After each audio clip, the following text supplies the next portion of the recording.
समन काफ़ी देर से खामोश बैठी हैं और समन से हम ज़रा रोज़े में जो हमारी सहरी और अफ्तारी के पैटर्न्स हैं उस पर भी बात करेंगे और किचन में भी मुझे खाना रेडी होता हुआ नज़र आ रहा है। समन, नॉर्मली हमारी जो डाइटिंग या ईटरी हैबिट्स होती हैं वो बड़ी डिफरेंट हो जाती हैं, लेकिन हम अल्लाह ताला ने रोज़े को जहाँ हमारे लिए एक बॉडी डिटॉक्स का ज़रिया बनाया है, लेकिन हमारे जो खाने पीने की रूटीन है वो थोड़ा गड़बड़ कर देती है। कैसे बैलेंस रखना है हमें अपनी रूटीन को? अच्छा अर्मिला, अगर उसमें सबसे पहले देखा जाए ना तो हमारे दीन इस्लाम में पहले से ही है कि रोज़ा रखना है वंस अ वीक और ट्वाइस अ वीक, चाहे वो पीर का हो, जुमेरात का हो। और अब आप देखेंगे साइंस ने हर वो चीज़ जो इस्लाम ने पहले ही बता दी वो साइंस प्रूफ कर रही है। अब वो एक टर्म आ रही है इंटरमिटेंट फास्टिंग। हम सुनते आ रहे हैं कि इंटरमिटेंट फास्टिंग करेंगे तो आपका वेट मेंटेन हो जाएगा, आपका ब्लड शुगर लेवल, आपकी मल्टीपल हेल्थ इश्यूज जो हैं वो मेंटेन हो जाएंगे।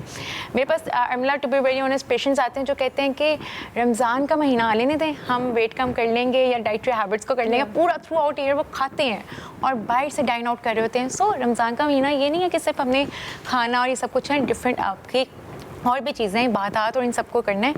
होता क्या है, हम रमज़ान में सहरी स्किप कर देते हैं, यहीं से हम गलती करते हैं, सहरी करते ही नहीं है। और अफ्तारी की जब बात आती है तो डिफरेंट वो पकवान और मीठे मशरूबात उनका इंटेक कर लेते हैं और इतना कर लेते हैं कि eventually at the end of the Ramzan हम हॉस्पिटलाइज हो जाते हैं। पेशेंट्स हमारे पास हॉस्पिटल्स में आ जाते हैं एसिडिटी की कंप्लेन से, वेट पुट ऑन हो रहा है, कोलेस्ट्रॉल इंक्रीज हो रहा है, यूरिक एसिड हो रहा है, सब इसीलिए कि आपकी डाइटरी हैबिट्स।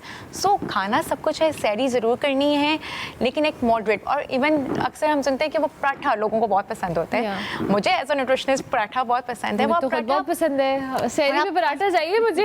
और सहरी मुझे लगता है पराठे के बगैर होती ही नहीं है। वो एक थोड़ी सी वो लगती है कि इनकम्प्लीट है। क्या खाएंगे, ब्रेड तो नहीं खा सकते, पराठा चाहिए सहरी में। सो पराठा आप खाएं, डिपेंड करता है आप किस आटे का खा रहे हैं, किस ऑयल में बना के खा रहे हैं। आपके कुकिंग मेथड्स बहुत डिपेंड करते हैं, आपके फूड चॉइसेस बहुत डिपेंड करते हैं।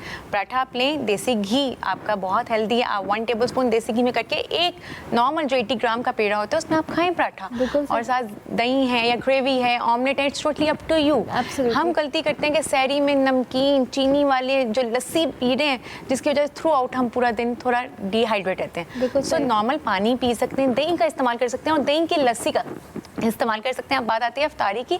अफ्तारी में थोड़ा सा हाथ हमने कंट्रोल करना। हाँ, बस अफ्तारी आपको रोज़ मिलेगी, हर अफ्तारी को आपने ये नहीं समझना आपको दोबारा नहीं मिलेगी। That's very important. Kaneez Fatima कुछ ऐड करना चाह रही हैं। जी कनीज़, क्या चल रहा है आपके? बन गया खाना ऑलरेडी? यस, खाना बिल्कुल रेडी है, बर्गर्स भी रेडी हैं, अंजीर और बादाम का शेक भी रेडी है और अंजीर का हलवा भी रेडी है। क्या बात है। और आपने बर्गर के अंदर क्या लेयरिंग की है पैटी के साथ? बर्गर की चिकन पैटी की जगह आज हमने सबरोसो का चिकन डोनट यूज़ किया है। ठीक है, तो ज़रा थोड़ा सा इनोवेशन लेके आए हैं और ये बहुत ही एक इंस्टेंट एंड क्विक रेसिपी है। बस सबरोसो का चिकन डोनट फ्राई किया, उसको प्लेस किया बर्गर के अंदर, और कोई भी सॉस, केचप, मायो जो आपको पसंद है वो अंदर चीज़ के स्लाइस के साथ आपने ड्रेसिंग की and it's ready to eat. Lovely lovely. चलिए जी, मुझे ब्रेक लेनी है, लेकिन समन थैंक यू वेरी मच कि आप तशरीफ़ लाई। हम ब्रेक के बाद वापस आएंगे तो मुसरत आपस से और भी डिस्कशन करेंगे और किचन में तो हमारा खाना रेडी हो गया। मिलते हैं एक ब्रेक के बाद। आप देखते रहिए पयाम रमज़ान।